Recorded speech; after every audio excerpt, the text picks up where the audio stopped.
¿Cómo les va, equipazo informativo? Qué gusto saludarles y darles la bienvenida a la transmisión que corresponde a nuestro programa en vivo 5 de septiembre ya de 2024, jueves 5 de septiembre de 2024.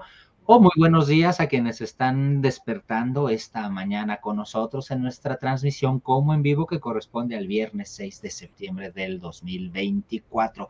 Como quiera que sea, hoy es día de nuestro programa redondo, ya lo saben, jueves redondo en el en vivo, viernes redondo, por supuesto, pues en el como en vivo va a estar con nosotros al ratito nuestro querido amigo, el profesor Arturo Lechuga Lozano, mejor conocido como el Mariachi Ninja, pero desde el principio, equipazo completo como siempre, con el gusto de cada ocasión. Bienvenida, mi querida Blanquita Lolbe, qué gusto de saludarte.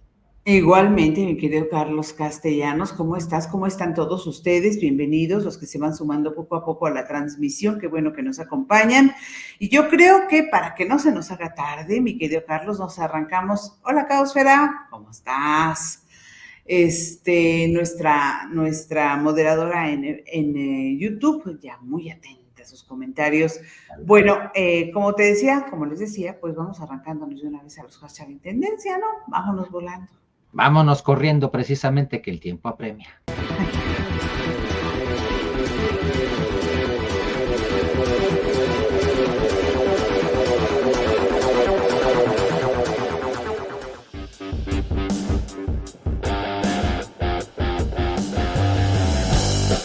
El primer hashtag en tendencia de hoy tiene que ver con Marcelo Ebrard.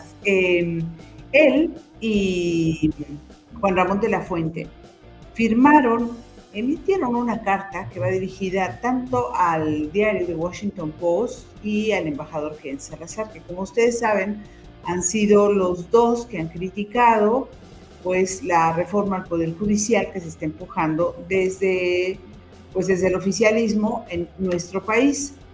Y desde luego esto no ha gustado pues para nada al presidente Andrés Manuel López Obrador, y ellos, bueno, como parte del equipo de, no necesariamente Marcelo Ebrard del equipo de Andrés Manuel López Obrador, pero sí en el futuro del equipo de Claudia Sheinbaum, ya cada vez más cercano, de que ella sea la primera presidenta en este país. Pero bueno, la carta es contundente, me parece convincente, me parece bastante bien escrita, mi querido Carlos, donde dicen que pues se comparten, en pocas palabras, que comparten principios de no intervenir en los procesos internos de los unos y de los otros, y que además comparten principios muy similares, y que pues Estados Unidos no tiene por qué meterse en lo que no le importa, ¿no? No, se lo dicen de una manera bastante diplomática, bastante correcta en esta carta que firman ambos, tanto Juan Ramón de la Fuente como el propio Marcelo Ebrard. Carlos. Eso por una parte, efectivamente, Blanquita, como bien lo mencionas, ahí está el propio Marcelo Ebrard, que será el próximo secretario de Economía. Creo que eso es lo que valdría la pena nada más añadir a lo que ya has comentado. Sí. Próximo secretario de Economía de Claudia Sheinbaum. Recordemos todos que será el secretario de Economía de los principales negociadores de la revaluación que se tiene que hacer, o de la revisión, mejor dicho, creo que es el término correcto, la revisión que se hará del TEMEC, del Tratado México, Estados Unidos y Canadá, y el que llevará la batuta, por lo menos por parte de nuestro país, en esas negociaciones de revisión o en esos encuentros de revisión del TEMEC, pues será justo el próximo secretario de Economía, Marcelo Ebrard Casaubon, quien además de haberse convertido en hashtag en tendencia de hoy por esta respuesta que le pusieron al editorial del Washington Post y a las declaraciones más recientes del embajador de Estados Unidos en México, Ken Salazar, además porque ya de una vez faltan poco más de 3 semanas para la transición en el Poder Ejecutivo Federal, que será el próximo 1 de octubre, recuérdenlo, pero ya Marcelo Ebrard, que es senador, pues ya no lo es tal, por lo menos no en funciones, porque pidió licencia para ausentarse de manera indefinida de la Cámara Alta. Así lo informó el propio Gerardo Fernández Noroña, que es el presidente de la mesa directiva allí en el Senado de la República, y por lo tanto, pues en consecuencia, ya está asumido ahora más bien el suplente ya es el nuevo senador, el suplente de Marcelo Ebrard, Emanuel Reyes Carmona. Él es el que ocupa ahora su lugar en la Cámara Alta, y por esa razón, pues Ebrard ya no participa en la discusión y en la votación, ya no participará en la discusión y en la votación de la reforma al Poder Judicial. Son ambas circunstancias por las que Marcelo Ebrard se convirtió en hashtag en tendencia de hoy. La segunda ha recibido algunas críticas en el sentido de que se está zafando de votar. A mí me parece que son críticas sin fundamento.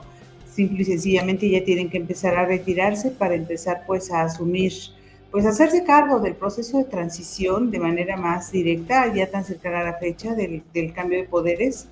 Y no, francamente, no le hallo, pues eso, no le hallo fundamento, porque además para nadie es un secreto que Morena pues va a votar en bloque, ¿no?, en el Senado de la República, y lo más probable es que se vote.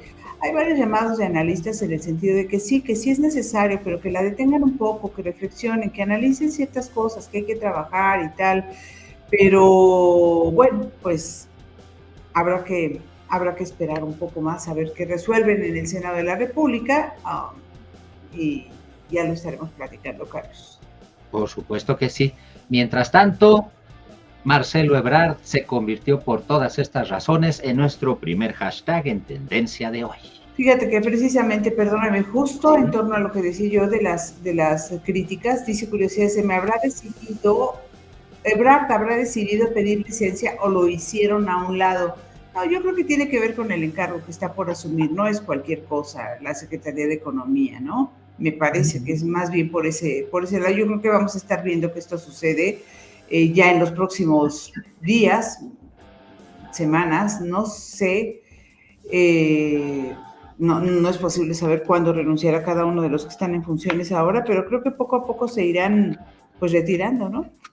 Es lo lógico, en efecto, en la medida en la que los trabajos de transición vayan avanzando, aunque si nos damos cuenta, pues prácticamente no se habla de trabajos de transición por toda esta, pues, continuidad que está teniendo, o más bien por este empuje con el que está cerrando la administración del presidente Andrés Manuel López Obrador, como lo esperábamos, vale la pena. Fíjate, sí, la continuidad, sí, pero sí escuché hace un par de semanas probablemente una entrevista con, no me acuerdo si fue con la propia Claudia o alguien cercano de su equipo, que decía que la doctora Sheinbaum había determinado que por las tardes se reuniría por sectores con los equipos con los que formarían parte de su gabinete, justamente para ir organizando la transición, porque bueno, aunque sea la continuidad y tal, bueno, siempre hay algunos cambios que tienen que registrarse, pues ya el cambio de estilo implica un cambio, ¿no?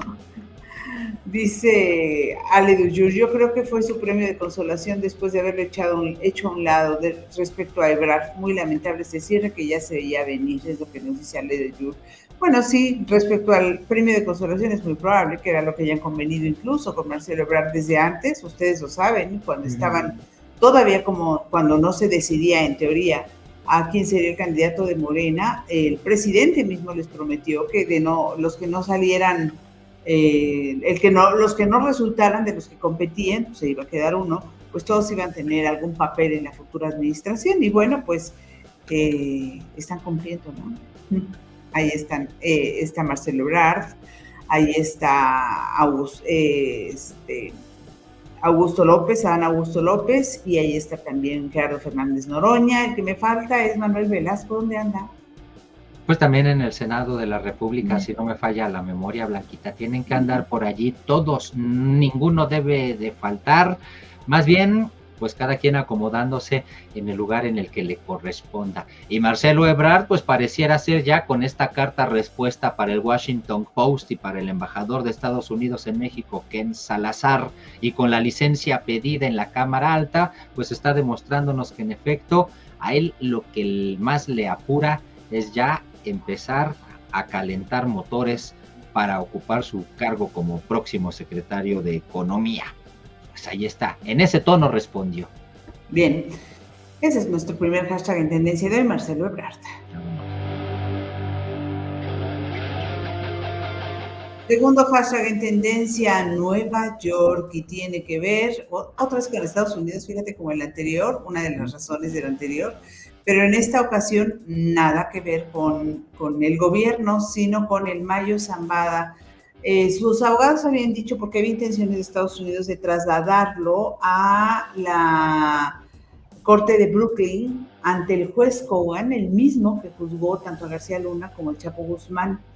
La defensa había dicho que no, que se oponían a esto y bueno, pues se tenía que, no se podía desoír a la defensa del Mayo Zambada, pero después dijeron, estuvieron de acuerdo, confirmaron que sí, que el mismo abogado, que no se oponían a ser llevado a Texas, el Mayo Zambada, a la Corte de Nueva York. Y bueno, pues alguien decía por ahí, pues era Arturo Ángel, ¿no? Que es periodista especializado en ese tipo de cosas.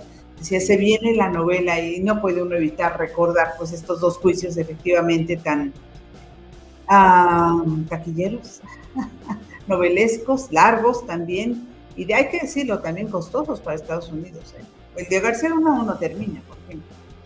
Costoso, si no, podría decir yo, Blanquita, porque acuérdate que todo lo que obtienen los Estados Unidos cuando llevan a cabo estos juicios, creo que puede evaluarse también, pues en términos monetarios, porque no es poca cosa, es información. En una de esas, ¿quién no te dice que precisamente pues esos acuerdos, esa información que pueda soltar el Mayo Zambada, o esos acuerdos que puedan tener con el hijo del Chapo Guzmán, con Joaquín Guzmán López, pues sí, puede ser efectivamente que ha costado, pero ahora que ya los tienen en su poder Estados Unidos, por lo menos eso consideran algunos analistas, pues tiene la sartén por el mango, y aquí en nuestro país hay algunos muy malintencionados analistas que dicen habría quienes tendrían que estarse preocupando porque Estados Unidos es muy rencoroso. Pues a ver, no creo que vaya, o sea, con el Chapo Guzmán hasta dónde llegó la cosa. ¿No? No llegó pues con el Chapo Guzmán hasta la captura de él solamente. No sabemos si otros asuntos, otras detenciones hayan tenido que ver precisamente con esto. O más allá de eso, pensemos el dinero, los capitales, sí. Cuánto le habrán decomisado, cuánto le habrán dado, y eso no nos lo informa. No es poca cosa.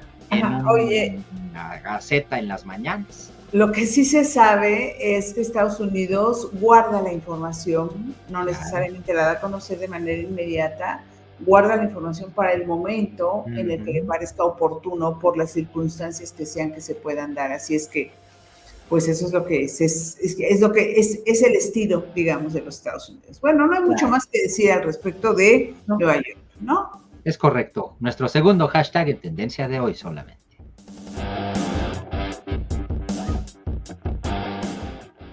Y el tercer y último hashtag en tendencia de hoy es el PRI, porque pues esta mañana de jueves, Alejandro Moreno, el líder nacional del Revolucionario Institucional, acusó que a los senadores de su partido los han estado tratando de convencer, ofreciéndoles miles de millones o no sé cuántos, miles de pesos, y amenazándolos incluso con una persecución de carácter criminal o penal, incluso con amenazas del INE, que yo no veo que tendría que ver el INE, pero bueno, y que los miembros en el Senado del Revolucionario Institucional no se van a bajar, no se van a echar para atrás y van a votar en contra de la reforma judicial cuando la votación pues se dé.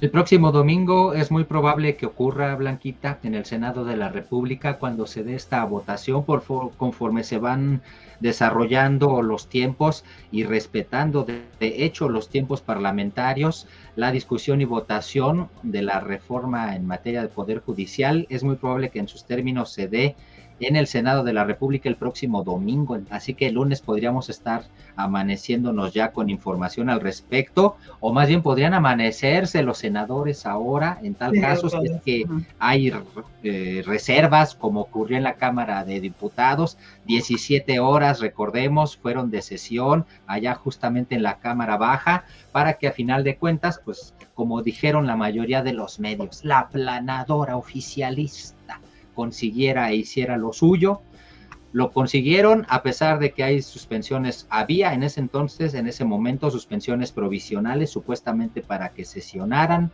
también para que se reparta a los congresos locales, siguen existiendo ahora, no solo ya suspensión provisional, sino ya es una suspensión definitiva de la misma jueza del estado de Morelos, pero la ruta parlamentaria, la ruta sigue su curso y por eso digo yo, es muy probable que el domingo tengamos esta reforma al Poder Judicial aprobada.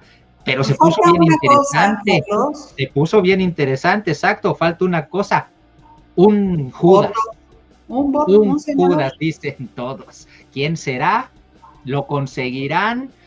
O, por otro lado, en previsión me parece, tal vez, a que no se consiga, a que nadie se doble, porque sería evidenciado de muy fea manera, más ahora que todos los medios de comunicación, me parece, están ocupados en ese asunto. El democratómetro, creo es como lo califica Claudio X González, quien le ha puesto presión excesiva al asunto, publicando no sé cada qué determinado número de horas, como cada uno de los senadores se iban comprometiendo a que no iban a traicionar a sus votantes e iban a votar en contra de la reforma al Poder Judicial. Al final parece ser que todos están unidos, amalgamados, difícilmente alguien se va a salir y alguien va a ser el Judas, pero ¿qué creen? Pues por allí el oficialismo ya anda pensando que las matemáticas pueden ajustarse y que una mayoría calificada de dos terceras partes de 128 senadores no necesariamente tienen que ser 86 senadores, sino que 85.3 puede bajar a 85 y entonces siendo así, sí podrían declarar mayoría calificada. ¿Quién sabe qué vaya a pasar o qué argucias vayan a determinar? Pero se pone interesante. ¿Cómo puedes contar 85.3 votos? Sí, no puede. Por persona, pues no, Pero mira, han hecho muchas cosas. Hubo 700 reservas por parte de la oposición en la Cámara. En diputados, y en diputados simple y sencillamente se las saltaron. Se supone que tienen que esperarse, tratar las reservas e irlas sacando, ¿no? Y no las sacaron, se las saltaron y se va para el Senado de la República. Insisto en lo que hemos dicho en otras ocasiones, le quieren dar el regalo al presidente López Obrador de esto y del asunto de los órganos autónomos, su desaparición, antes de que el presidente se vaya, y por supuesto que el tiempo se acorta en la medida que se acorta el tiempo que entre Claudia Sheinbaum, y no solamente, no porque vaya a entrar ella o quien sea, simple y sencillamente porque lo quieren agregar a los logros del presidente López Obrador, a los triunfos del presidente López Obrador, de las cosas propuestas y por él ganadas. Hay mucho en torno a la reforma judicial. Ya que estamos en el tema, me gustaría mencionarlo así rápidamente, como hacemos otras veces, ya de una vez jalamos la información. Norma Piña, la ministra presidenta de la Suprema Corte de Justicia de la Nación, inició consultas a los ministros para ver si se puede frenar la reforma. O sea, ella lanzó una consulta a los ministros en la Suprema Corte de Justicia para ver si hay argumentos para poder detener desde la Suprema Corte de Justicia de la Nación el proceso de la reforma. Tanto todo el oficialismo, es decir, a Claudia Sheinbaum, tanto como el presidente López Obrador, han dicho que no, que la Suprema Corte de Justicia de la Nación no va a poder detenerla. Sin embargo, bueno, pues habrá que ver qué es lo que dicen. La misma Claudia Sheinbaum dijo que la reforma no puede echarse para atrás, que no pueden hacer nada, y el argumento de ella, tanto como el del presidente, es el hecho de que la gran mayoría de los mexicanos votaron por Claudia Sheinbaum y por lo tanto eso significó la continuación de la Cuarta Transformación y eso significó la aprobación así también o la aceptación de la reforma judicial así como estaba. Hay quienes consideran que esta es una trampa en el discurso, porque tú votas por la persona, porque el gobierno siga, pero no significa que sea una carta blanca para el partido, llámese como se llame. Las manifestaciones, mientras tanto, bueno, pues continúan en contra de la reforma judicial. Hubo algunas manifestaciones a las que se unieron algunos de los ministros. Por ejemplo, Luis María Aguilar se unió a esas manifestaciones, y hoy que estuvo este jueves, que estuvo en la reunión de los 100 líderes, ya saben que es una reunión que se hace anual, que ya tiene varios años que se lleva a cabo. Le preguntaron que si no tenía miedo de que le hicieran un juicio político, y él dijo que no, porque creía al sumarse al paro de los trabajadores y las manifestaciones de los trabajadores del Poder Judicial, que lo que estaba haciendo era ser congruente y seguir y apegarse a la Constitución. ¿Qué más, mi querido Carlos? El asunto de la carta del Poder Judicial de la Ciudad de México, ¿no? Sí, el Poder Judicial de la Ciudad de México respaldando en ese caso en particular la reforma propuesta por el presidente Andrés Manuel López Obrador. No solamente el Poder Judicial de la Ciudad de México lo respaldó, también hubo algunos estudiantes, digamos que se empezaron a echar a andar las maquinarias. Recordemos lo que hemos dicho siempre. Esta es una pelea allá arriba en el Olimpo, en donde la élite que ha gobernado por décadas pues perdió ciertos privilegios, perdió ciertos vasos comunicantes en materia de tráfico de influencias, en materia de negocios, en materia de poder político, en materia de contratos, una amalgama entre personajes poderosos, empresarios, periodistas, medios de comunicación, políticos, etcétera, etcétera, que pues con este nuevo régimen, al perder este tipo de privilegios, pero al mantener control en la mayoría de los medios de comunicación corporativos, pues están generando un montón de escándalo. No es cosa menor el decir que evidentemente ahora resulta que ya salieron estudiantes a favor precisamente de la reforma, lo cual de alguna o de otra manera hace que las otras manifestaciones pues también queden opacadas. Por ejemplo, este 5 de septiembre, este jueves 5 de septiembre, hubo una manifestación multitudinaria, así la venden por lo menos en redes sociales, yo no sé si fue tal, enfrente de la Suprema Corte de Justicia de la Nación, y en la que participó, ¿quién creen? Sí, la otra ministra, la ministra del Pueblo, Lenia Batres Guadarrama, y generando y concitando. Es decir, esto ya parece una lucha o una guerra de porras. Por eso es que lo más preocupante de todo el asunto es que nadie, por desgracia, tiene la intención siquiera de que lo que se haga sea una reforma judicial, pero que abarque fiscalías, que abarque no solamente la impartición, sino también la procuración de justicia, y que sea una reforma integral. Desafortunadamente, nada de eso vamos a tener. Seguimos teniendo, pareciera, y con eso cierro, perdón por la broma si parece de mal gusto, pero pareciera que tenemos una lucha de testosterona política allá arriba. Pues el asunto es que estas cosas que son tan importantes para el buen funcionamiento de la sociedad se convierten en politiquería, en una lucha política, y en eso se quedan. Y entonces ya, más allá de la razón, de la funcionabilidad, de la utilidad que pueda tener esta reforma o cualquier otra, de lo que se trata es de medir el poder, ¿no? Entonces, pues eso es. La carta de esta carta que están ustedes viendo en la pantalla, a mí me pareció, Carlos, muy interesante, la que hace el Poder Judicial de la Ciudad de México. Si tienen la oportunidad de leerla completa, léanla completa. Me parece que clarifica varias cosas que son interesantes, porque de repente como que ya no se sabe por dónde, pues como que por dónde va la cosa, mi querido Carlos. Todo el mundo dice tantas cosas que hay verdades para todos los gustos. Exacto. Pues sí, pero ahora resulta que los gustos son demasiados, ¿sabes? Entonces, en cosas como esta, aquí lo importante es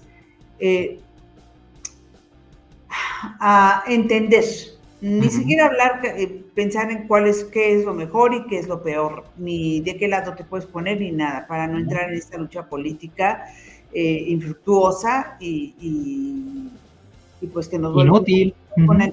Inútil, sí.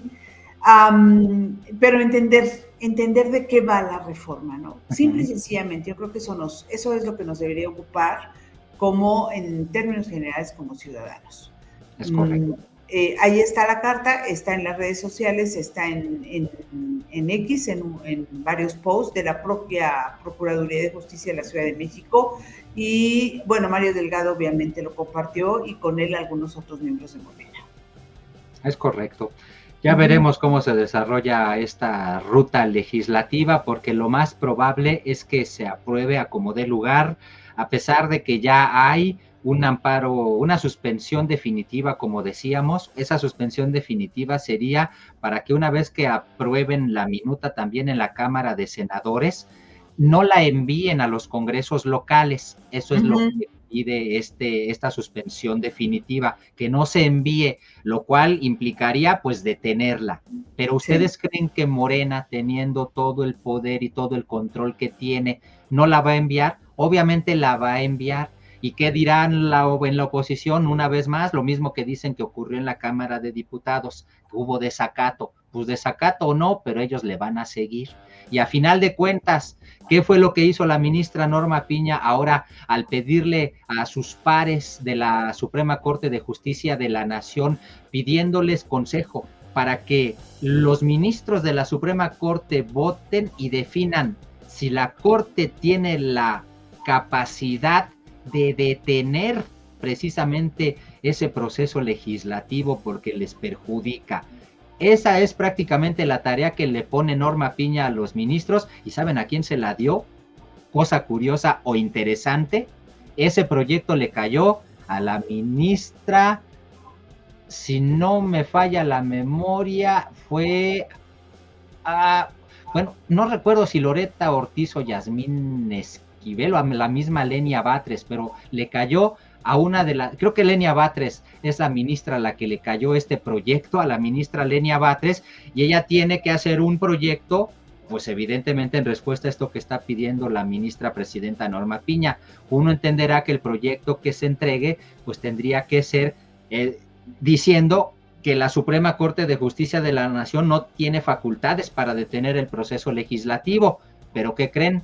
Ahorita las ministras que se encuentran estrechamente plegadas, así dicen en los análisis, a lo que quiere López Obrador, solamente son 3 y no les alcanzaría. Por lo tanto, cada quien, y eso es lo más interesante del asunto, si es que ocurre así, Blanquita, porque cada quien en su carril va a ir avanzando en lo suyo, pero al final de cuentas, cuando ya tengamos en adelante pues la ley aprobada, la ley promulgada, y también tengamos el hecho de que la Suprema Corte diga nosotros la interrumpimos, nosotros no la dejamos pasar, ¿qué va a pasar allí? Nada. Acuérdate que el presidente dijo una vez que la ley, que no le vengan con que la ley es la ley. Se han saltado muchas leyes y yo no veo por qué han desacatado órdenes de jueces de detener, no sé, por decir algo, la construcción en un tramo del Tren Maya o este asunto sí, claro, de detener el proceso de la reforma judicial, que ya hubo antes también una emisión en ese sentido, y se lo saltaron, simplemente dijeron, aquí se están haciendo así las cosas y aquí vamos, ¿no? O sea, se saltan los cuestionamientos. Era lo que yo decía la vez pasada. El problema es, o el asunto es que cuando todos están al servicio, porque así es, ella escuchaba a Loretta Ortiz hablar. Loretta Ortiz es ministra, se supone que no es promotora de ningún partido. Bueno, pues le escuché decir, yo soy fundadora de Morena y yo estoy muy agradecida con el presidente de que me haya propuesto como ministra y soy muy orgullosa de haber sido fundadora de Morena y por supuesto que estaré siempre al servicio de... No debería, pero no les importa. El asunto es que cuando un partido, cualquiera que este sea, tiene tanto poder, hacen lo que decíamos en el programa pasado, lo que se les da la gana. Y hay una soberbia impregnada también en este poder enorme, porque es un poder enorme que tienen en este momento, que también eso es preocupante, ¿eh? Concluyo diciendo, no se van a pasar la ley por el arco del triunfo. En realidad, hace algunos... el día de hoy, este jueves, entrevisté a Hamlet Almaguer, morenista, representante ante el Instituto Electoral del partido, y él decía, hay algo muy sencillo, porque le planteaba yo esta pregunta, cada quien va a ir por su carril, ustedes van a seguir legislando, pero en la corte van a seguir poniéndoles trabas, y cada quien va a ir ignorando al otro. ¿Qué va a pasar al final? Me contestó muy seguro, a ver, aquí no hay de otra, el Congreso se erige como constituyente, tiene la facultad para erigirse como constituyente. El constituyente es el que se erige cuando se cambia o cuando se hace una nueva constitución, pero también tiene la facultad de erigirse en constituyente el Congreso de la Unión cuando se están haciendo modificaciones a la Constitución. Y me decía Hamlet Almaguer, al erigirse como constituyente el Congreso de la Unión, esa jerarquía supera incluso a la Suprema Corte de Justicia de la Nación. En pocas palabras, habrá reforma al Poder Judicial. Y será legal. Sí, será legal. Sí, siempre hay rutas, ¿no? Para lograr lo que quieres. Efectivamente.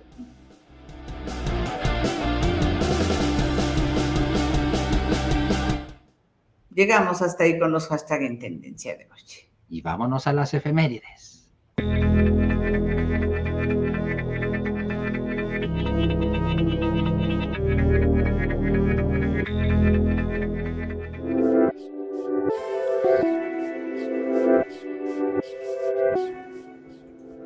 Las efemérides del día de hoy, comenzamos, ya lo saben, como siempre, en el 5 de septiembre, en esta ocasión, lo más atrás que podemos irnos, en 1781, fue cuando el ejército de Francia derrotó al británico en la batalla de la bahía de Chesapeake, en el marco de la Guerra de la Independencia de los Estados Unidos, siendo definitoria, precisamente, en la consecución de dicha independencia. 5 de septiembre de 1781, Francia derrotando al ejército británico.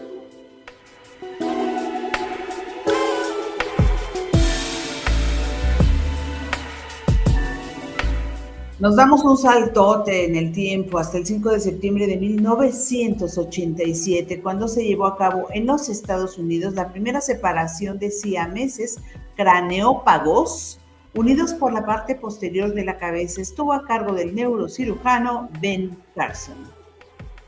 1987.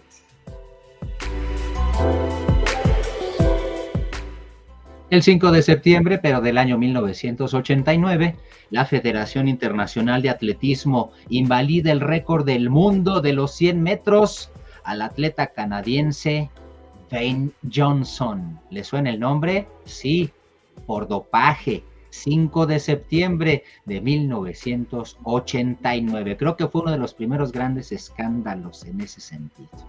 Había roto récords y luego unos días después, porque lo narrábamos el lunes, si no me equivoco, y unos días después le retiran la medalla. Sí, hombre, qué escándalo. Sí. 5 de septiembre de 1991 se disuelve el Soviet Supremo de la URSS tras aprobar la primera Declaración de Derechos Humanos y Libertades de la Unión Soviética y dar paso a la Comunidad de Estados Independientes. 1991, un año importantísimo sin duda, pues la desaparición de la URSS, nada más y nada menos, la muy poderosa URSS. Exacto. El 5 de septiembre del año 2018, la Organización Mundial de Periodismo Turístico declaró en las cataratas de Iguazú, allá en Argentina, el Día Mundial del Periodista Turístico. ¿Qué tal? Yo no sabía que había un Día Mundial del Periodista Turístico. Tache para mí, hombre. Sí, porque creo que lo dijimos en las efemérides del año pasado. Seguramente, ya no me acordaba. ¿Qué tal?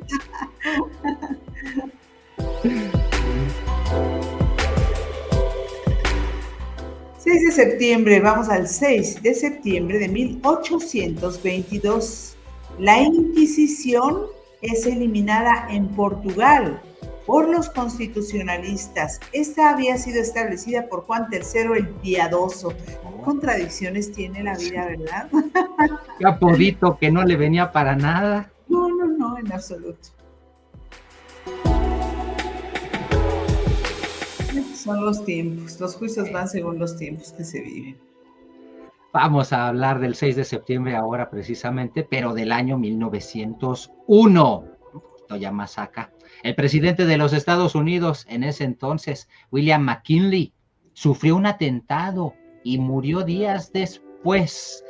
Fíjense nada más, larga data, lamentablemente, en la historia de atentados o de magnicidios allá en Estados Unidos. 6 de septiembre de 1901, se llamaba William McKinley.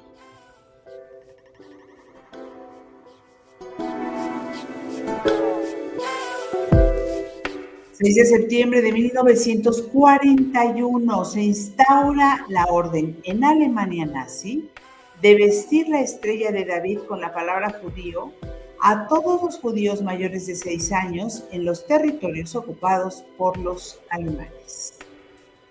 Una práctica muy lamentable. Sí.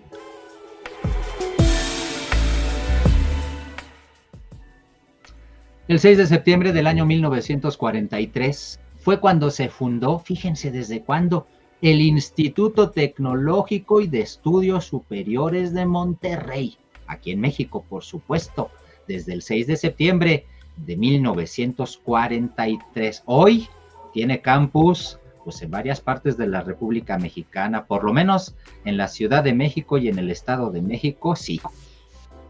81 años cumple, sí, no, 81, sí, ¿verdad? 81 años. Sí. No, 61, no, sí, 81 años cumple. Wow. Es mucho. 6 de septiembre de 1997 se celebra el funeral de la princesa Diana de Gales en Londres, Reino Unido.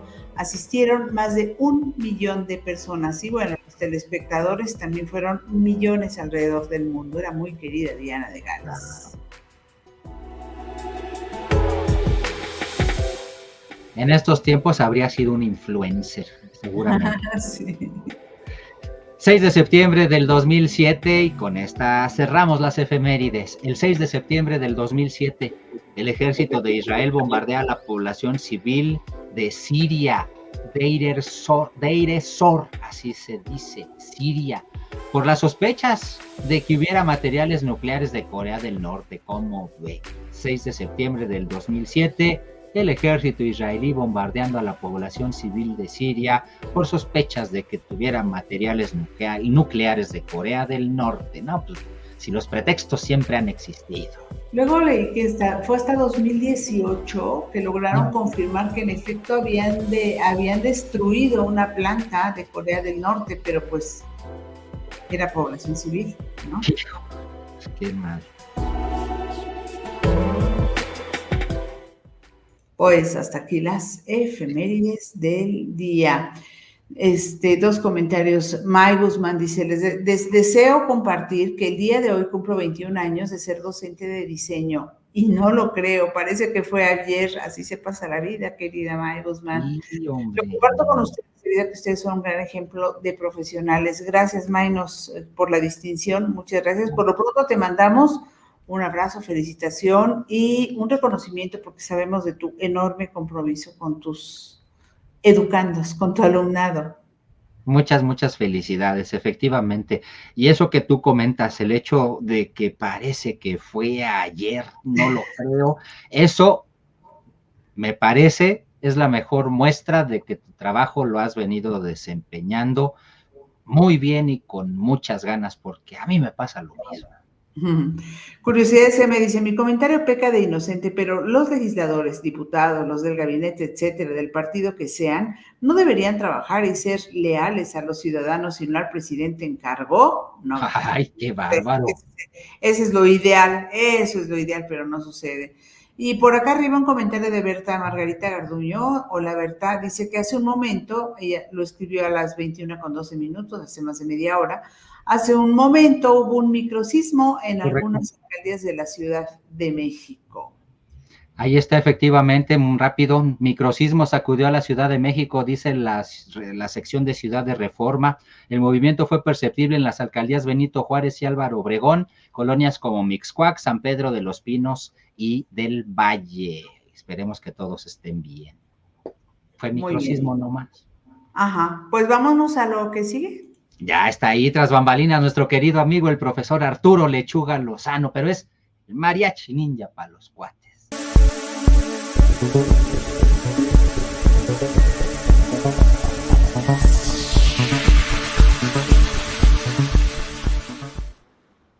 Bienvenido, Mariachi, bienvenido. ¿Qué tal? ¿Cómo están? Buenas noches, Blanquita, Carlitos, Carmen Castro, Caosfera, la producción y la gente que nos acompaña. Pues bueno, fíjense, nada más microsismos y agarrones ahí por el tema del Poder Judicial. Y por cierto, hoy tuvimos la fortuna de platicar con la licenciada Fabiola Vite. Ella es integrante del Centro de Derechos Humanos Seferino Ladrillero, que es parte importante de la defensa de Kenia Inés Hernández Montalbán. Bueno, para la gente que nos acompaña, Kenia Inés Hernández Montalbán es una activista feminista, pertenece a una comunidad indígena de Guerrero, es amuzga, ha realizado una labor muy importante en la defensa pues, de su territorio, eso ha representado amenazas en contra de ella, es coordinadora del colectivo Zapata Vive. Hubo una situación, por cierto, las protestas que realizan algunos compañeros que están en el activismo tienen que ver con pues, toma de casetas. Hay algunos grupos que son de pronto extraños porque resulta que cobran en las casetas, o sea, abren las casetas pero ellos cobran. No es el caso de Kenia Inés Hernández Montalbán. ¿Por qué lo estamos mencionando? Porque a pesar de toda esta trayectoria muy importante que ha tenido en el activismo Kenia Inés, en el año 2020, el 18 de octubre, fue detenida en la caseta, una caseta de Puebla, allá en Amozoc, y a pesar de que iba acompañada de una escolta, porque ella estaba en el mecanismo de defensa, ese mecanismo federal de defensa de periodistas, activistas y defensores de derechos humanos, a pesar de ello fue detenida y con acusaciones que, miren, muy dudosas, porque presentan un video las autoridades junto con Capufe, donde no se aprecia realmente que esté ahí Kenia Inés. De hecho, ha dicho la defensa de Kenia Inés que ella no estuvo presente en ese evento donde supuestamente hubo un asalto a mano armada. Bueno, resulta que una de las acusaciones en contra de Kenia es por haber supuestamente a mano armada asaltado a una persona, un trabajador de esta empresa concesionaria de la autopista, le quitó supuestamente 500 pesos y un celular. Bueno, esa es una de las acusaciones, porque resulta que hay 9 acusaciones en contra de Kenia Inés Hernández Montalbán. Esto ha sido tomado incluso por la Comisión de Derechos Humanos, la Comisión Nacional de Derechos Humanos, que en uno de sus textos dice, bueno, la Comisión Nacional de los Derechos Humanos reitera al juez de distrito responsable del proceso penal en contra de la activista Kenia Inés Hernández Montalbán, coordinadora del colectivo Zapata Vive, su obligación constitucional de respetar los principios de debido proceso y plazos razonables en la determinación que emita conforme al ámbito de su competencia. ¿Por qué? Porque Kenia Inés Hernández Montalbán es una abogada, es mujer, pertenece a una comunidad indígena y hubo un juez que le negó la perspectiva de género porque dijo que era abogada y que se podía defender. Le negó otra perspectiva muy importante, que es que ella pertenece a una comunidad indígena. El juez le dijo a Kenia Inés, a mí hábleme en español, porque Kenia Inés pues, es hablante de la lengua musga. Entonces pedía que hubiera un intérprete. ¿Por qué es importante señalar todo este tipo de situaciones? Porque no le han permitido defensa con perspectiva de género, no le han permitido una defensa que ella pertenece a una comunidad indígena, no le han permitido que haya un intérprete, ha sido una dificultad para encontrar intérprete para el caso de Kenia, y además estas 9 acusaciones que, por cierto, Capufe, hay que decir lo siguiente, el tema lo llevaron a la mañanera recientemente. Capufe se ha negado a que haya un acuerdo reparatorio por un celular y 500 pesos. Bueno, la otra por el tema de la caseta, porque resulta que están pidiendo un monto, espero no equivocarme, si no ya después corregiremos, pero están pidiendo un monto reparatorio de 500,000 pesos.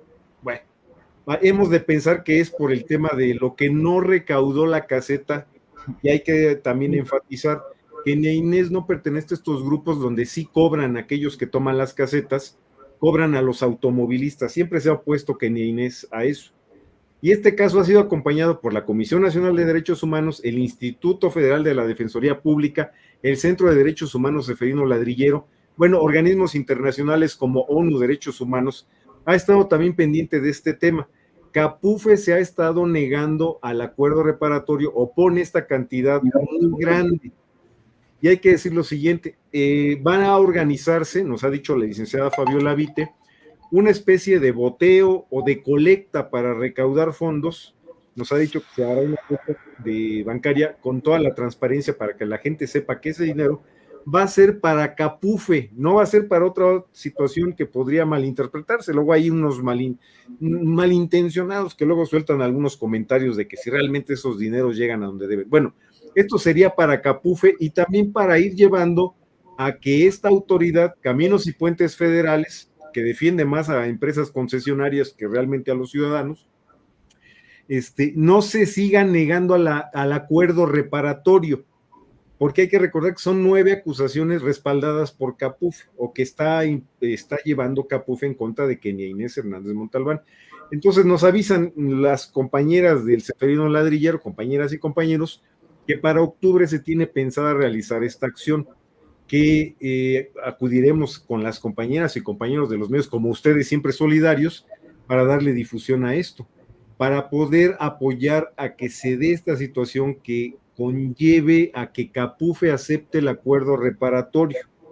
La cantidad por ahí anda de los 500,000 pesos, un poquito más, entonces se solicitará pues que todos los ciudadanos que puedan ayudar, apoyar y donar, a apoyar la causa de Kenia Inés, que además de esto, pues es madre de familia. Una vez al mes puede ver a sus hijos. Resulta que ella estuvo en el infame penal número 16, ese de Morelos, que ya hemos mencionado en varias ocasiones. Fue trasladada a otro penal en el Estado de México. Lamentablemente sufrió una agresión, lo cual implicó que ella fuera trasladada de nueva cuenta a otro penal en el Estado de México. Por estas situaciones, lo hemos mencionado varias veces, pareciera que los jueces tienen un particular interés en el caso de Kenia Inés para juzgar con mucha dureza y pareciera para dar un ejemplo a otros activistas y defensores de derechos humanos de lo que les podría pasar. Entonces, bueno, pues esperemos que pueda esto ayudar para que se pueda recaudar la cantidad que se requiere, bueno, que requiere Capufe como una parte de un acuerdo reparatorio, que luego de repente cambia de postura y dice que no, luego que sí. Bueno, pues la ciudadanía será importante para impulsar que haya este acuerdo reparatorio que permitiría que Kenia Inés recuperar su libertad. Blanquita y Carlitos, ¿cómo ven el asunto? No, pues sí, definitivamente. Aquí le vamos a estar dando difusión, por supuesto, mi estimado Mariachi, pues hay que apoyar. Es increíble todavía de que la revictimizan, todavía de que le encarcelan, todavía tiene que pagar la reparación del daño. De veras que ya no sabe uno ni qué. Pero es que es eso o nada, mi estimado. Ese es el gran problema. Cuando llegas a esa conclusión, evidentemente no puede uno permitir que continúen personas inocentes tras las rejas. Así es, y bueno, especialmente porque no es un caso, digamos, de estos que luego de repente se ven, que muy raro, porque hay que decir, no estamos en contra de los movimientos como el de los padres y alumnos de Ayotzinapa.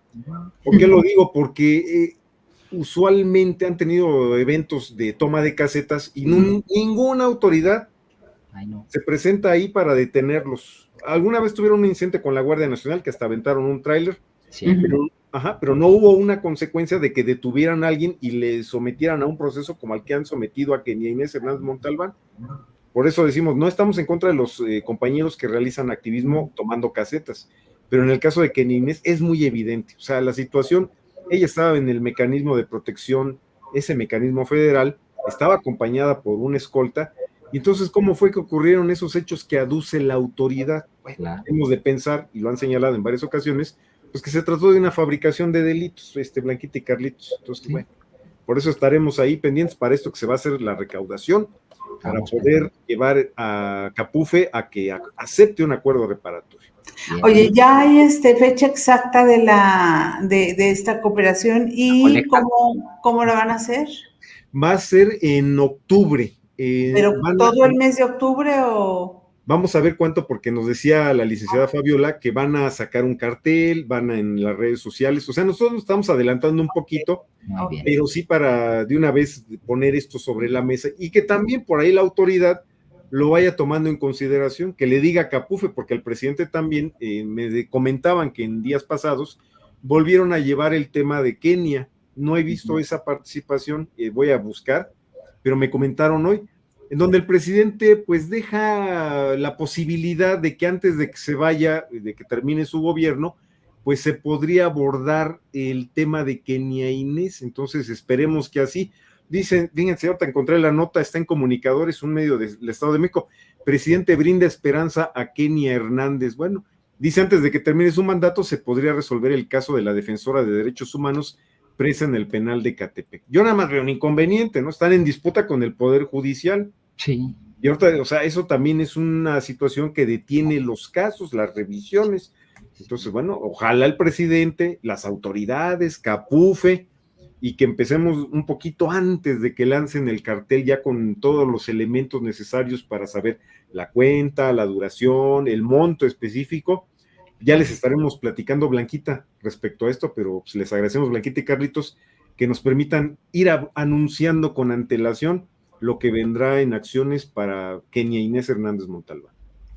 Muy bien, dice Curiosidad que aquella vez del tráiler, la alcaldesa, o no sé cómo se llame, dijo que a quién querían que arrestaran al tráiler. Sí, y Carmen Castro dice, las leyes como siempre se aplican como se les da la gana, ¿cierto? Así es, así es. Y agradecemos también que en el chat, pues ahí nos echen la mano para cuando salga esto, pues que podamos difundir para que esto se pueda hacer más presión a la autoridad. Perdón que lo digamos así, pero es que 4 años, ya son 4 años. Y bueno, sí. Bueno, Blanquita y Carlitos, como siempre, les agradecemos mucho y estamos en contacto. Gracias a la audiencia, un abrazote. Ahí nos vemos la próxima. Igualmente, querido amigo Mariachi, muchas gracias. Muchas gracias, siempre nuestro querido amigo, el profesor Arturo Lechuga Lozano, pero el Mariachi Ninja para los cuates con estos temas, no podemos dejarlos de lado aquí, siempre los vamos a seguir tratando en el equipazo informativo también. Fíjate que me estoy acordando que justamente nos tocó comentarlo cuando la detención de Kenia, nos tocó comentarlo. No me acuerdo si ya estábamos con el mariachi, pero sí me acuerdo que lo comentamos, fíjate. 4 años, es muy probable que ya hayamos estado con el mariachi. Claro que sí. ¿Verdad? Y ahí y siguen las cosas. Lo peor de todo, Blanquita, es que se generan esperanzas. Ahora ya está... es morenista el Estado de México, ahora ya todo es morenista y entonces... Y ¿dónde? Todo sigue igual. Y todos, exactamente. Es cuando uno dice, pues, bueno. Cambiaron para nada. Y lo que dice el propio presidente, el fenómeno del gatopardismo, cambiar para seguir igual. En fin, ahí están los 200 de nuestro querido amigo Mariachi Ninja y vamos a traerle a Corcorito porque pues es ya una costumbre. Gracias Mariachi siempre por esa aportación solidaria. Viene Corcorito para ti.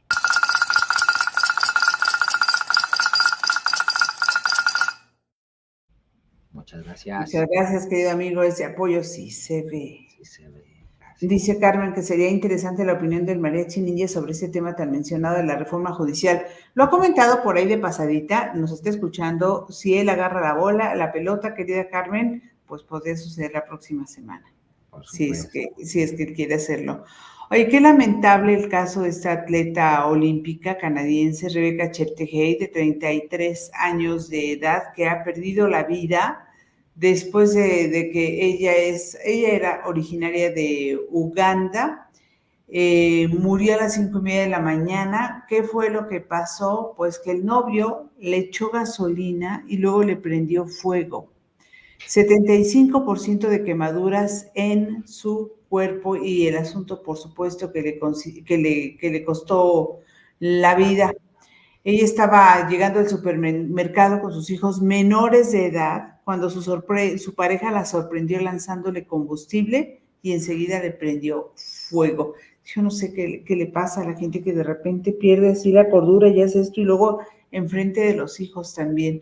Los vecinos de la pareja la auxiliaron, la trasladaron, donde fue ingresada en el hospital Moi Teaching Hospital de Kenia para cuidados intensivos. Estaba grave y perdió la vida este 4 de septiembre, dos días después de los hechos. Rebecca Cheptegei fue parte de competencias como el Campeonato Mundial del Campo, Juegos Mundiales Militares y los Juegos Olímpicos de París del 2024. También ella estuvo allí participando.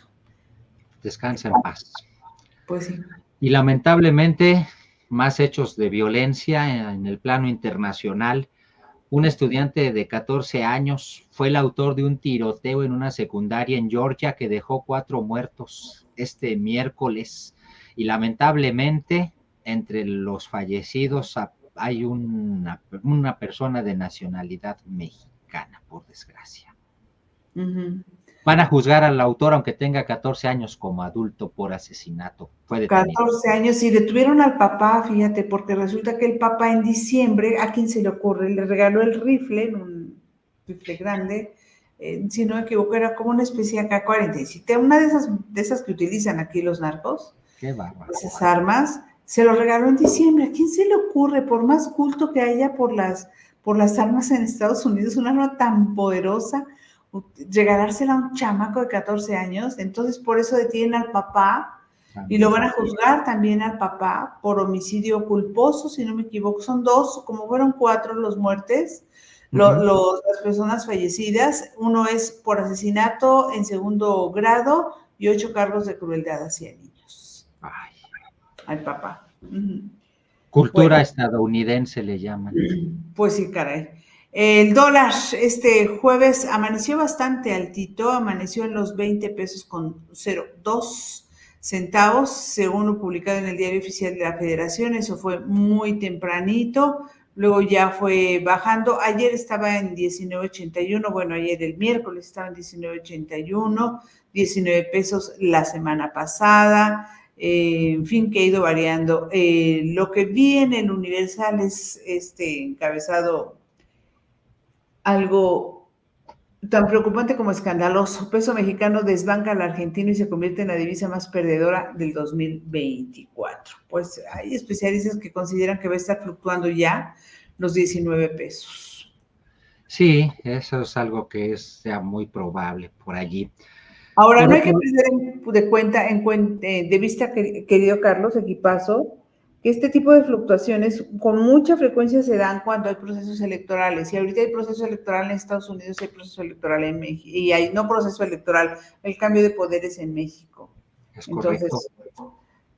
Vamos, esto es en cierta medida normal, no deja de ser preocupante, pero son cosas que suelen darse y ya después se estabiliza. Lamentablemente empezó a suceder por ahí del 2 de junio, luego se fue incrementando y en realidad no se ha estabilizado ni ha regresado a los niveles que teníamos a principios de año. Dice Carmen que el dólar estará este viernes por arriba de los 20 pesos.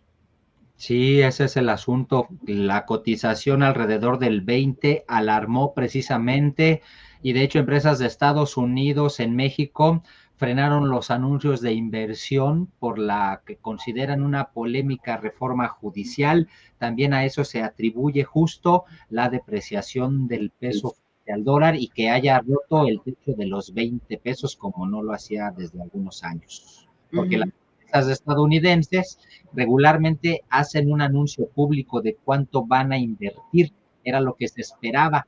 Sin embargo, en este evento que tuvieron y en el que se supone darían a conocer el monto de inversión, se lo reservaron y dijeron que era precisamente por la reforma judicial.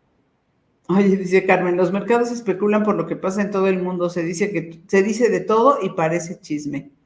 Sí. Bueno, ya saben que hemos venido hablando del caso de Chiapas y la violencia, cómo se ha recrudecido e incrementado en ciertas zonas de esa entidad, en donde pues antes no íbamos a hablar de actos del crimen organizado, pero ahora en los últimos meses ha estado sucediendo. Digamos que Chiapas se integró a la lista de los estados violentos que tenemos en el país y peligrosos, además, al grado de que ha generado que personas pues salgan de sus casas, que haya muchos desplazados por la actividad de los grupos criminales que se están literalmente peleando el territorio. El 3 de septiembre, en una conocida cafetería en Tuxtla Gutiérrez, fue secuestrado el alcalde electo del municipio de frontera Comalapa, una de las zonas con mayor actividad criminalística que he registrado más actos de violencia. Bueno, se trata de Aníbal Roblero Castillo, él fue electo por el Partido Verde. La familia confirmó el secuestro. Este municipio, Comalapa, como les decía, es el epicentro de la guerra de grupos civiles y armados y de la incertidumbre de la ciudadanía ante los constantes bloqueos y los enfrentamientos.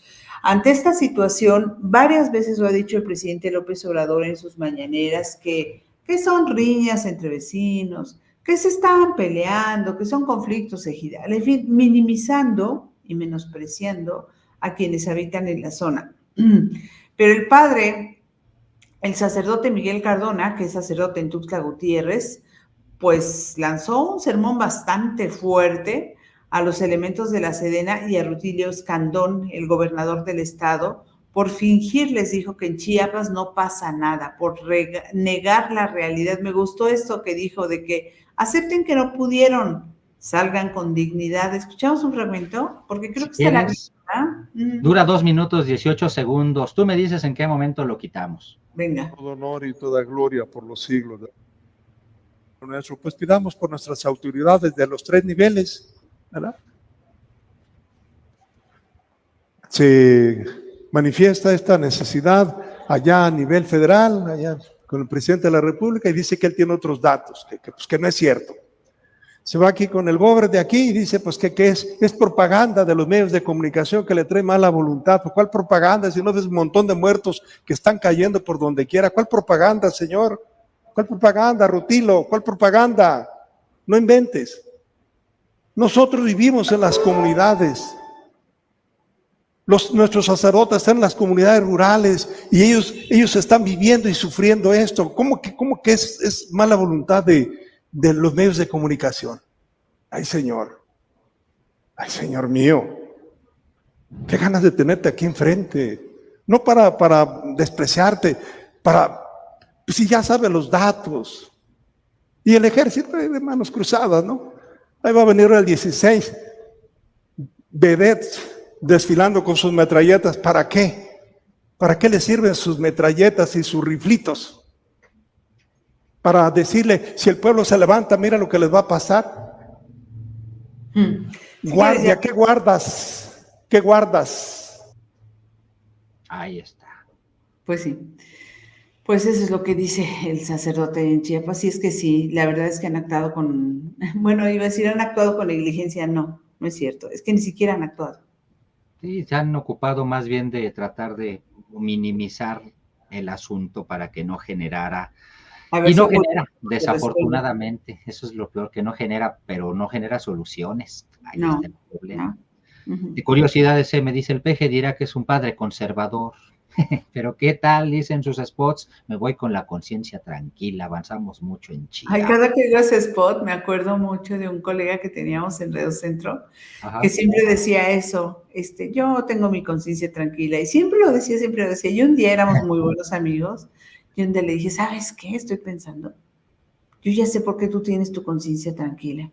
¿Por qué, Blanquita? Porque tienes una conciencia bien conchuda. O sea, sí me acuerdo, el presidente tiene una conciencia bien conchuda. Muy bien. Dice Carmen Castro, mañana el dólar estará por arriba de los 20. Los mercados especulan por lo que pasa en todo el mundo. Se dice, todo parece chisme, ya, pero mañana dice, será 20,028 para mañana. Así a lo mejor van a abrir los mercados, arriba de 20, ¿sí? Con toda seguridad, abrirán arriba de 20. En fin. ¿Algo más, Blanquita? Pues lo de la propiedad privada lanza, sin embargo, un post, un hilo en la red de X sobre la propiedad privada en la CDMX, estas modificaciones que anunció Martí Batres, que generaron pues mucha preocupación, sobre todo porque se ligaron con rumores que hubo antes incluso de las elecciones, que eran, todo parece indicar fake, ¿no? De cambios en la Constitución, de que se iba a abolir la propiedad privada en México. Imagínense lo que sucedería, ¿no? Y me parece que ahí lo explica de manera bastante clara. Lo que se hizo fue solamente distinguirla, o sea, la propiedad privada no se viola, ni hay temor de que le vayan a quitar a uno lo que con tanto esfuerzo ha obtenido, ni mucho menos. Simple y sencillamente se hace la distinción de la propiedad pública, la privada y la social, en teoría como está en la Constitución. Siempre les faltan cosas y pues eso fue lo que hicieron. Claro que si las intenciones fueran otras, no lo dirían con claridad, ¿verdad? Como tampoco dicen con claridad los periodistas y los comunicadores que fueron los principales incendiarios cuando se conoció este decreto en decir, ahora ya van por la propiedad privada. Pues fueron esos, precisamente los que generaron toda la especulación, todo el escándalo y que tuviera uno que salir a aclarar. Bueno, todo mundo, yo tuve una entrevista sobre el asunto porque todo el mundo preguntaba, ya nos van a robar nuestra casa, ya nos van a expropiar, ya nos van a... No, hombre, tranquilos, pero eso le conviene mucho a quienes están descontentos con el régimen. Muy bien, pues vámonos a lo que más nos gusta, querido Carlos. Y lo que más nos gusta son... las buenas del equipazo. Llegaron por fin.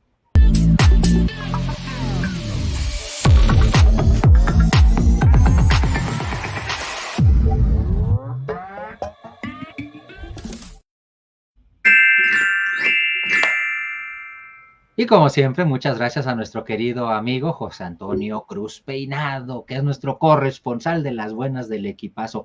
Mil gracias, José Antonio, por ese trabajo de todos los días para esta sección.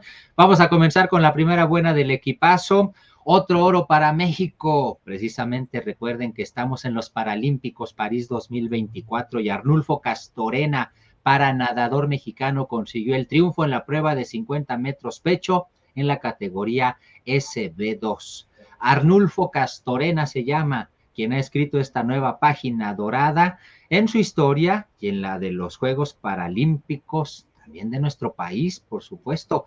A sus 46 años, el paratleta tapatío se colgó por cuarta ocasión la medalla de oro en los 50 metros pecho, categoría SB2, una prueba que el mexicano ha dominado por décadas.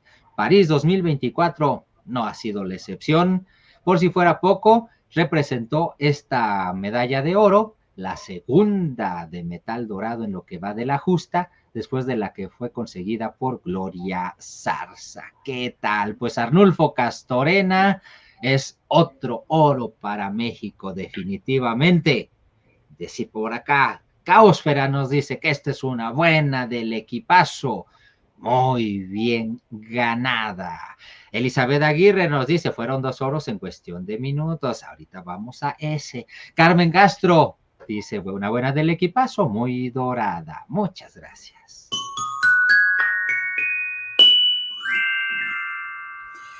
Bueno, y la disciplina del paraatletismo continúa entregando también alegrías en forma de medallas a la delegación mexicana. Se trata de Hilda Guadalupe Cota Vera, quien se llevó la presea de plata en la prueba de lanzamiento de vara en la categoría F33. Ella fue una de las primeras en salir a esta prueba y en su participación obtuvo como mejor marca los 7.89 metros, con lo que rápidamente se colocó en los primeros lugares, de donde no la pudieron bajar, quedando en segundo lugar. Solamente la superó la china Qing Wu. Bueno, ustedes recordarán que en el podio estuvo ella con Qing Wu en el primer puesto y Svetlana Krivenov con la medalla de bronce. La primera medalla de oro que cayó para México en los Juegos Paralímpicos fue la que ya mencionabas tú, Carlos, la de Gloria Zarza en la prueba de lanzamiento de bala. Así es que esta sería la segunda presea conseguida en esta prueba, con una de plata y una de oro. Así es que son 2. México parece estar bastante fuerte en lanzamiento de bala en los Paralímpicos. Bueno, otra buena del equipazo, pues muy plateada. Y de mucha fuerza, de mucho corazón también. Dice Caosfera, sobresaliente y muy merecida. ¿Cómo no?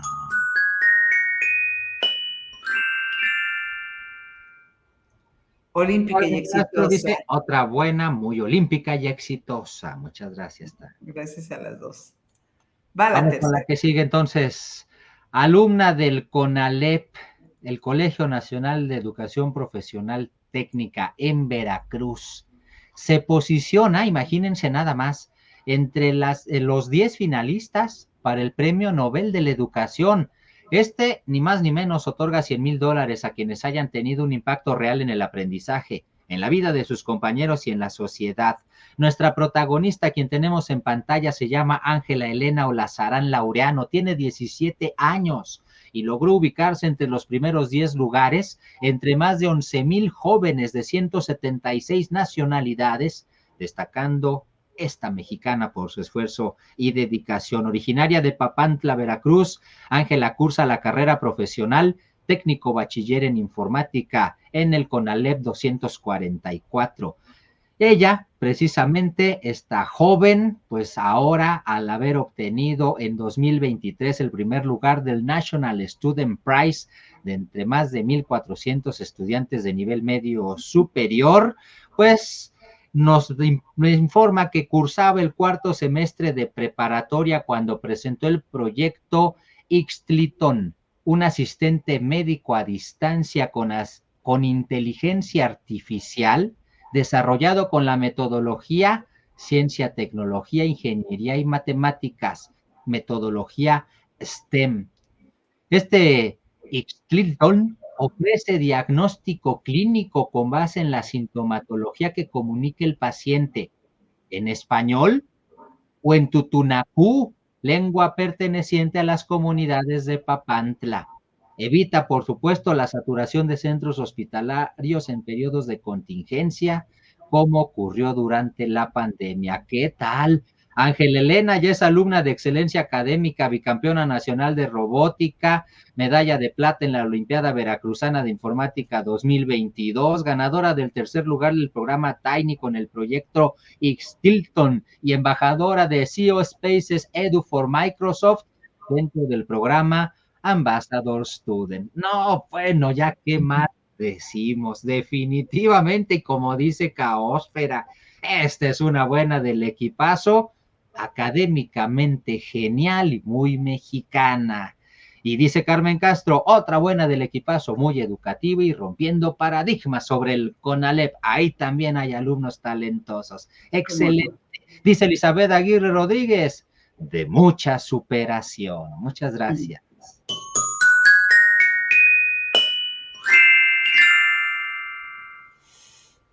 Creo que en la lista de los ganadores de eso, de los 10 finalistas, solamente hay 3 del continente, uno de Canadá, una argentina y la chica mexicana. Ah, no, también hay una brasileña. Fíjate nomás. Ah, y una de Estados Unidos. No, bueno, ya no fueron tan poquitos, ¿eh?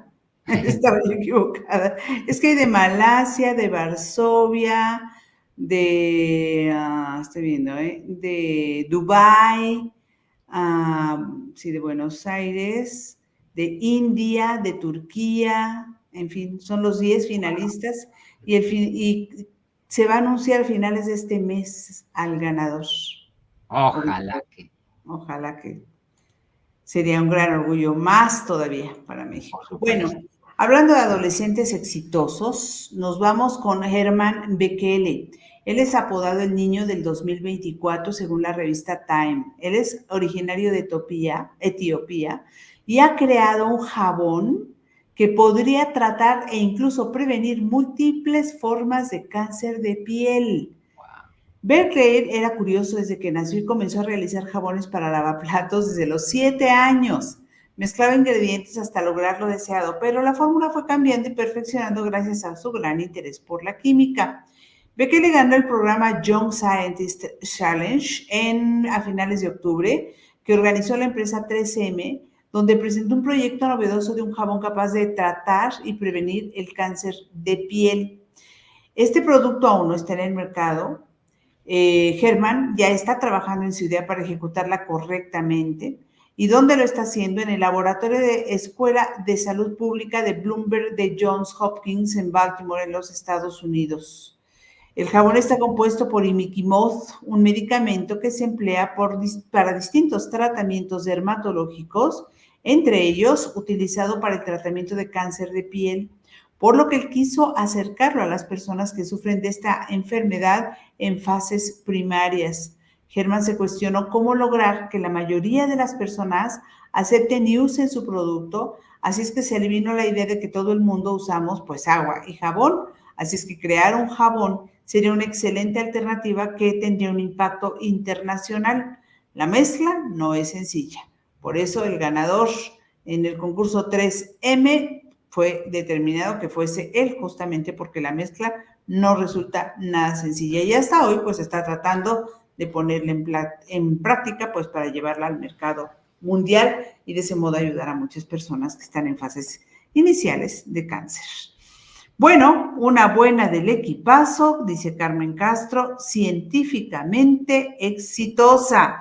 Elizabeth Aguirre Rodríguez dice, una buena del equipazo, muy avanzada. Y Caosfera dice, una buena del equipazo, innovadora y muy ingeniosa. Y los jóvenes, ¿verdad? ¿Cómo sorprenden? Qué barbaridad, sí, hombre, sorprendentes. Eso es bueno. Sí, cómo no. Al final de cuentas, de eso se trata, de que los chavos nos enseñen a nosotros, a los que ya vamos de salida, poco no. Vamos con este videíto para que nos enseñen los chavos también a que seamos buenos con el ambiente y con los animalitos. Escuchen esto. Esto sucedió en los pasillos de la Facultad de Veterinaria de CU. Una chica detectó que venían 2 mapaches chiquitos, bebés, bueno, pequeños, jovencitos. Miren, ahí andan. Lo que me gusta es cómo son solidarios, cómo se tratan como con cariño el uno y el otro. Miren. Ándale, vamos, sigue caminando. Y ahí va. Uno de ellos levanta mucho una patita. Pobrecitos, están perdidos. Hola, le dice la chica que los está grabando. Se le queda viendo y luego se va. Están asustados. Probablemente. O no acostumbran a salir de día y ahora se les hizo temprano. Tal vez. ¿Será costumbre que anden por esos pasillos o se habrán extraviado o estarán buscando algo? Muchas dudas, pero sí. Lo importante de alguna manera es que no se les maltrató, porque a veces la gente se asusta cuando ve este tipo de animalitos, los ataca, trata de espantarlos para ahuyentarlos y eso no es correcto. Así. Bueno, ese fue uno. Y le agradecemos, por supuesto, a José Antonio Cruz Peinado que nos haya compartido este videíto que está siendo muy popular en las redes sociales. Y ahí les va un par que nos compartió nuestra querida Caosfera. Dice Carmen, sí es cierto, eso fue en las instalaciones de la Facultad de Medicina y Veterinaria de la UNAM, que están fuera de la Ciudad de México. ¿Dónde están, querida Carmen? Yo pensé que estaban ahí, en la facultad, que la facultad estaba en CU. Ah, mira, buen dato, no sabía. Yo también creía que estaban en CEU. Ajá. Ajá. Bueno, ahí va el video, de Caosfera. Venga. Es Viene con sonido. Bueno, venga, nada más.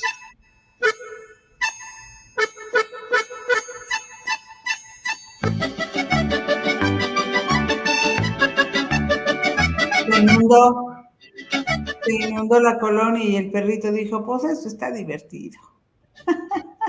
La que es una desgracia para algunos, sí, es una fortuna para otros, suele decir el dicho. En este caso, pues es un perrito que nos hace sentirnos contentos por él, porque véanlo, él está disfrutando de los encharcamientos y de las inundaciones, aunque por desgracia signifiquen pues una cuestión lamentable para las personas que lo padecieron, pero el perrito estaba muy contento, muy celoso de su deber. Dice, yo tengo que salir a perseguir a los de las motocicletas, estoy preparándome porque ahí viene uno y aunque esté inundado, pues yo tengo que cumplir con mi deber de perrito. Pero vean, lo primero se preparó, anda allí, ya lo ve, dice, ya te vi, ahora sí estás listo porque te tengo que ladrar. Pásale, mano, ahora sí te ladro. Vean nada más qué hermoso perro.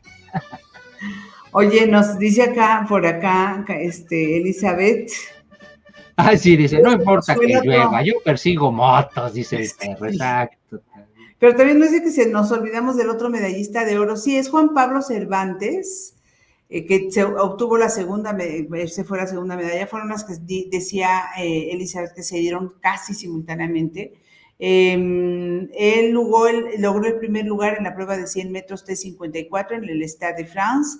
La prueba la hizo con un tiempo de 13:74, que representó un récord de la zona de Norteamérica, Caribe y Centroamérica. Así es que muchas felicidades. Ahí está, 2 preseas doradas. Siempre los paralímpicos nos dan muchas más preseas que los olímpicos, Sí. ¿Verdad? Correcto. Y ya nos vamos ahora sí con ¿qué hace el gato ahí? A ver. Muy breve, pero vean, ahí la niña va a practicar, creo que su canto, todo muy profesional. Ella se preparó, incluso prepararon el celular para grabar esta práctica, pero nunca se esperaban a un intruso en la grabación. ¿Qué tal? Y con la manita. Sí, ¿qué es esto? ¿Qué es esto? ¿Qué es esto? Ese gatito quiere ser TikToker. Todo dice Carmen que las instalaciones donde andaban es en Tequisquiapan. Ok. Muchas gracias. Muchas gracias, querida Carmen.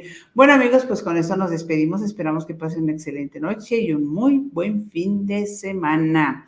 Dice Caosfera, a todos excelente noche, descansen y a seguirse cuidando. Se les quiere bien y mucho. Bendiciones a cada uno de ustedes y sus hermosas familias. Carmen nos dice, los esperamos el próximo lunes a las 9 de la noche y no se olviden también en el Como en Vivo. Saludamos a nuestros amigos del Como en Vivo este viernes a las 6 de la mañana. Que tengan un gran viernes y un gran fin de semana también. Nos vemos el lunes, dice Carmen, ese gatito es muy juguetón, sí, muy curioso.